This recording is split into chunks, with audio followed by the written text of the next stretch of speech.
Hello everyone, and welcome to a J Factory Flow. Have you ever wondered how the bread we eat every day is produced on an industrial scale? The journey begins with flour, yeast, water, salt, and other ingredients arriving at a modern commercial bakery. After careful storage, screening, and precise automated weighing, the ingredients enter massive industrial mixers, where they are transformed into smooth dough.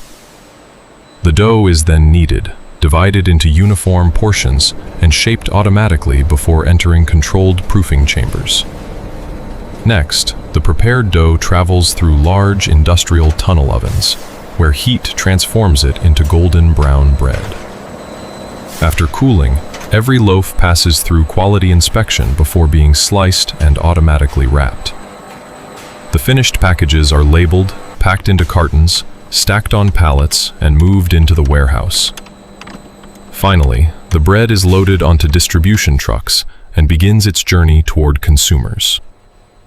From simple ingredients to finished bread, this is the remarkable process behind modern industrial bread production. If you enjoyed this documentary, don't forget to like, share, and subscribe to a J Factory Flow for more incredible factory documentaries from around the world.